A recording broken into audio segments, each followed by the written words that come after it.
Hello दोस्तों, मेरा नाम आदेश और आप देख रहे हैं पल्स अकेडमी। तो चलिए शुरू करते हैं आज की एक और नई वीडियो में। तो आज की जो वीडियो होने वाली है वो हमारी होने वाली है that is an perineal body के रिगार्डिंग।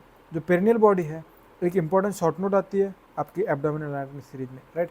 तो पेरिनियल बॉडी क्या है, उसमें कौन कौन सी मसल्स होती है, उसकी क्या क्लिनिकल एनाटॉमी होती है, तो वो सारी चीज़ें इस वीडियो में हम देखते हैं।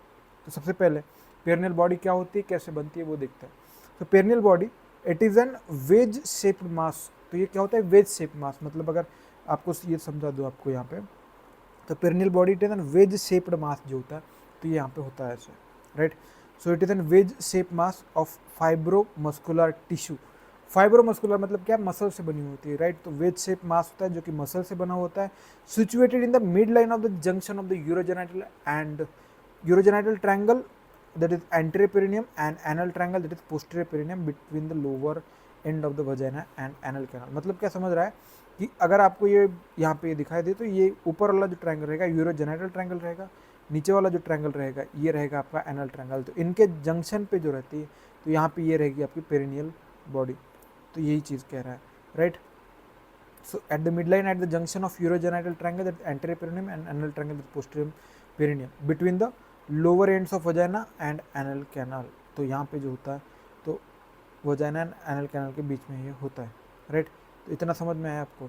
It lies about 1 point that is half inches in front of the anal margin close to the bulb of the penis, right. 1.25 centimetre in front of the anal margin close to the bulb of the penis in the male. तो मतलब ये ऐसे 1.25 centimetre ऊपर जो रहेगा bulb of the penis मतलब male में, तो उनके पास ये जो पेरिनियल बॉडी रहेगी ये प्रेजेंट रहेगी। And the posterior wall of the vestibule in vagina, मतलब अगर ये दूर रहेगा तो वेस्टिब्यूल ऑफ वजाइना से रहेगा फीमेल में, और close to the bulb of the penis रहेगा मेल में, और वेस्टिब्यूल ऑफ द वजाइना रहेगा फीमेल में, ये इनके क्लोज रहेगा। अब इतना तो नॉर्मल समझ आएगी क्या क्या होता है। जैसे कि ये वेज शेप मास होता है, फाइब्रोमस्कुलर मसल से बना होता है, मिड लाइन जंक्शन होता है कौन कौन से, जैसे यूरोजेनाइटल ट्रायंगल जो कि आपका ऊपर वाला ट्रायंगल है, ये वाला यूरोजेनाइटल ट्रायंगल, और ये नीचे वाला जो ट्रायंगल रहेगा that is an anal triangle. तो ये इनके बीच में जो रहेगा that is an perineal body. इतना समझ में आया। इट लाइज 1.25 सेंटीमीटर, तो यहाँ से जो रहेगा वो 1.25 सेंटीमीटर का एनल कैनाल से मार्जिन से close to the bulb of the penis in male and that is an vestibule of vagina in the female. अब इतना तो क्लियर समझ आया कि उसके बाद जो चीज़ आती है कि ये बनता कैसे। अब ये फाइब्रोमस्कुलर वेज शेप स्ट्रक्चर तो है, तो ये भी फाइब्रोमस्कुलर तो कौन कौन सी मसल से बनाती है तो वो आपको याद करना पड़ेगा। तो सबसे पहले आपको याद करने के लिए मैं अगर ऐसे याद कर सकते हो, that is an 2 superficial muscles होती है, 2 डीप मसल होती है। कौन सी, that is transverse perineal muscle. तो ट्रांसवर्स पेरिनियल मसल जो होती है, ट्रांसवर्स पेरिनियल हो गई, और आपकी जो राइट ये वाली। अब ट्रांसवर्स पेरिनियल मसल इनमें आती है, 2 सुपरफिशियल रहेगी, 2 डीप रहेगी। तो 2 सुपरफिशियल मसल, 2 डीप मसल हो गई अपनी 4 मसल, डन। तो superficial transverse perineal muscle, right, और डीप ट्रांसवर्स पेरिनियल मसल, ये हो गया। डायग्राम में अगर आपको समझा दो आपको, तो ये रहेगी दैट इज ये साइड वाली जो आपको दिखाई दे रही that is N deep transverse muscle, और वही जो रहेगी जो सुपरफिशियल रहेगी ये उसके ऊपर ऐसे। तो यही चीज़ है। तो 2 ये डीप वाली हो गई और ये 2 सुपरफिशियल वाली हो गई। इतना समझ में आया। उसके बाद 2 बल्बोस्पॉन्जिस मसल, राइट। तो बल्बोस्पॉन्जिस जो मसल है ये वाली, तो ये 2 बल्बोस्पॉन्जिस मसल होती है यहाँ पे, राइट। तो ये 2 बल्ब कौन कौन सी आपको, 2 superficial, 2 deep transverse perineal muscle. इतना क्लियर है। 2 बल्बोस्पॉन्जिस, 2 बल्बोस्पॉन्जिस कितना हो गया 6, अब बचे 4।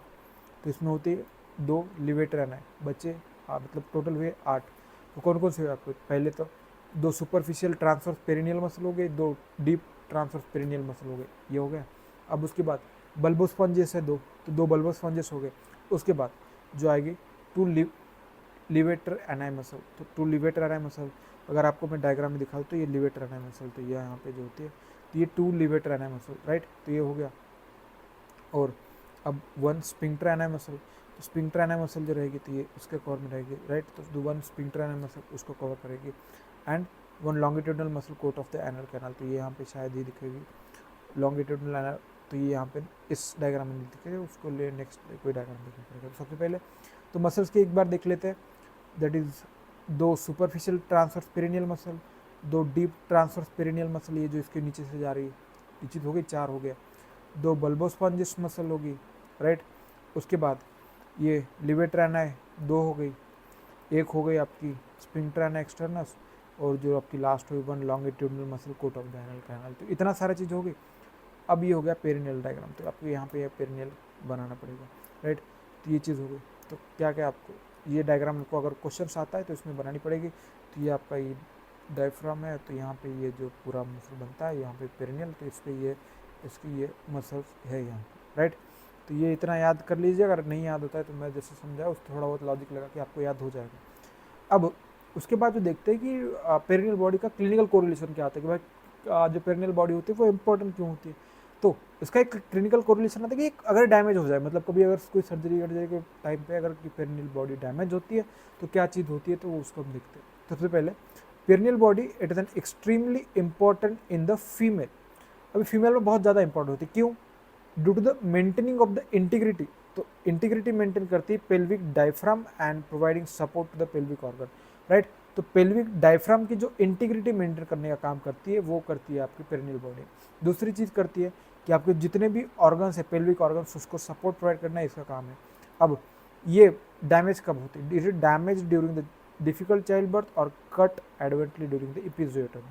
जब भी इपिजियोटमी करते हैं, जब मतलब चाइल्ड बर्थ के दौरान सेक्शन देते हैं, देखेंगे आप क्या होता है इपिजियोटमी, तो उसके दौरान ये पेरिनियल बॉडी डैमेज हो सकती है। अब जब ये पेरिनियल बॉडी डैमेज हो जाए तो ये किसको सपोर्ट कर रही थी?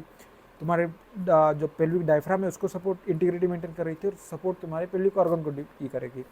जब भी इसका डैमेज हो जाए, so that results in the prolapse of the uterus, bladder and rectum. ये 3 चीज़ों का हो सकता है, मतलब प्रोलैप्स हो सकता है, राइट। इतनी समझ में आए। अब देखते हैं इपिजियोटमी। इपिजियोटमी क्या है? Incision given in the perineum to enlarge the vaginal orifice to facilitate the childbirth. तो वजाइनल ओरिफिस में कट देना, जिसे हम कहते हैं इपिजियोटमी। क्यों देते हैं कि ये फैसिलिटेट करे कि चाइल्ड बर्थ, जो भी थोड़ा डिफिकल्ट चाइल्ड बर्थ हो तो उसको फैसिलिटेट करने के लिए हम इपिजियोटमी कट देते हैं, राइट। तो वजाइनल ओरिफिस में, तो अगर मैं आपको यहाँ पे दिखा दूँ तो ये आपके वजाइनल मसल थे, तो यहाँ पे एक ये वाला कट दे सकते हैं या फिर ये वाला कट दे सकते हैं। ये अगर बीच में कट दे रहे that is called incision for the medial episiotomy और मीडियो लैटरल। तो मीडियो मतलब मीडियन से थोड़ा लैटरल है, that is why it's called the mediolateral episiotomy. तो incision for the mediolateral episiotomy. तो इतना वो चीज़ हो गई। अब यहाँ पे इपिजियोटमी, तो यहाँ पे डेफिनेशन देख लिया। अब देखते हैं मीडियन और लैटरल, मतलब median episiotomy, the incision began at the median that is an frenulum of labia minora पे देते हैं incision. It proceed backward in the midline to the external anal sphincter and its cuts to the skin, vaginal wall, perineal body and superficial transverse perineal muscle advent the cust external anal sphincter. तो right, तो इतनी सारी चीज़ें इसमें cut होती है। ये बहुत ज़्यादा इंपॉर्टेंट नहीं है, बट आपको हाँ 2 टाइप्स पता होना चाहिए कि कहाँ कौन सा कट देते हैं। बाकी अगर आप ये चीज़ याद रख सकते हो कि कौन सा यहाँ पे क्या क्या स्ट्रक्चर्स कट होते हैं, तो वो भी एक अच्छी बात है, right. So mediolateral episiotomy, that incision begins at the labia minora and proceeds laterally at the angle of 45 and cuts through the skin, vaginal wall and bulbosponges muscle, right। तो यहाँ पे bulbosponges muscle कट हो रही है, यहाँ पे जो आपकी रहेगी superficial transverse perineal muscle cut हो रही है, राइट। तो यहाँ पे हमने टोटल देखा कि पेरिनियल बॉडी क्या होती है, कैसे बनती है, सारी चीज़ उसमें हम देख लिए। अगर इसके रिगार्डिंग आपको कोई भी डाउट हो तो कमेंट सेक्शन में पूछिएगा, और ऐसे वीडियो देखने के लिए हमारे चैनल को सब्सक्राइब कीजिएगा और अपने दोस्तों के साथ शेयर करना ना भूलेगा। Thank you so much for watching this video. Thank you so much.